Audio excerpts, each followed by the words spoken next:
law that came into being is to address those problems.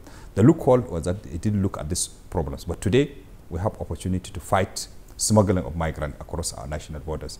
This is one of the most important issues we have seen that we must address. What are the major highlights of the regulations?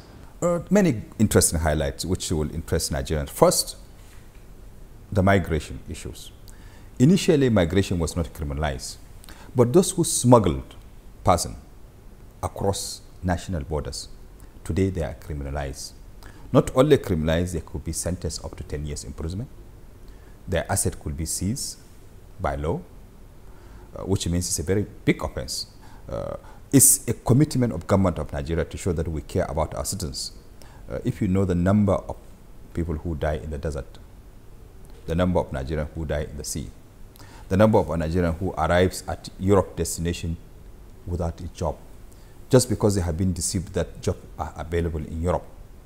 So it is a big issue for us to see these changes taking place now, that the sentences we have given to people who exploit them, who move them out, are very high with the penalties. So you can see one in terms of smuggling. Second, this is the first time when Nigeria has made it mandatory for any non-citizen to register whenever that person is in Nigeria for a period more than 90 days. In the formal regulation, we are targeting only people who are not citizens of Commonwealth. So you can see that it was limited. But now it says anybody who is not a Nigerian citizen, wish to stay in Nigeria for a period exceeding 90 days, must register. This is important for law enforcement. This is important for security agencies, for the safety of Nigeria and economy. Thirdly, it's not only the foreigners that have responsibility to register. Anybody who provides resident to migrant must report the migrant if he has not registered. You can see there is a responsibility on the side of Nigerians.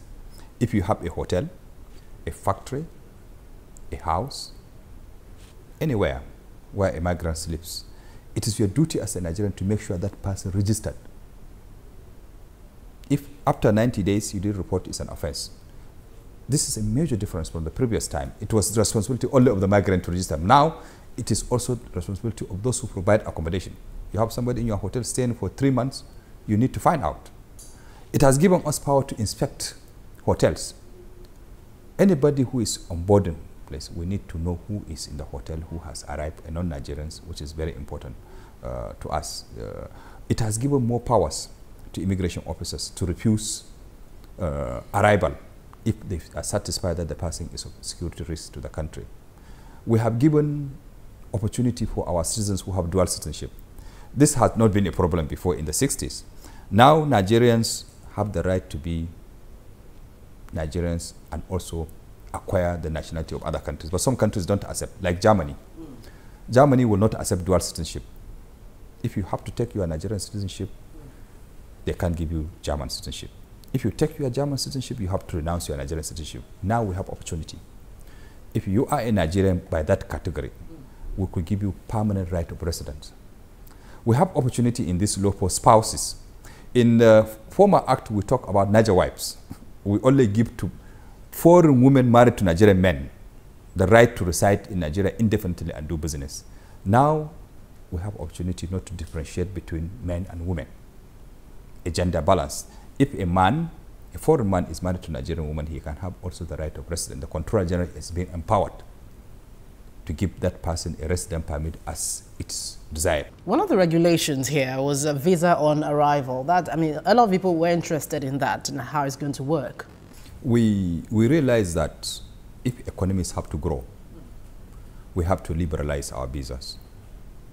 We have brought innovation. First, visa on arrival. Secondly, visa for investors. But let me talk about the visa on arrival.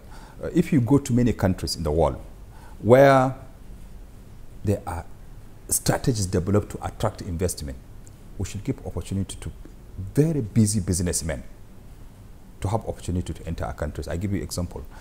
If you are not a resident of a country and you are not a citizen of a country, you can't apply for the visa.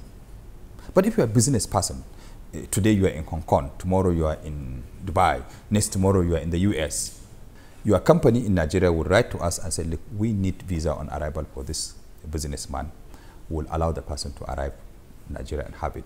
We are targeting automation, where people could apply online, get the visas to arrive. What is being done now is to allow them to apply online. All companies that want visa on arrival, they can apply to our email before we do automation. Our email is OA on arrival. It's an abbreviation on arrival, oa@immigration.gov.ng.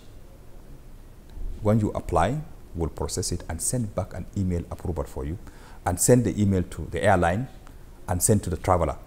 The traveler can come straight and get a visa. But our target is to make it automated.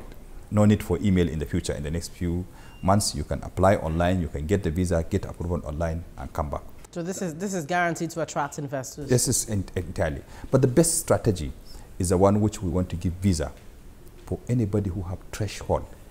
We are going to work with the Ministry of Finance, with the investment commissions, to develop a threshold.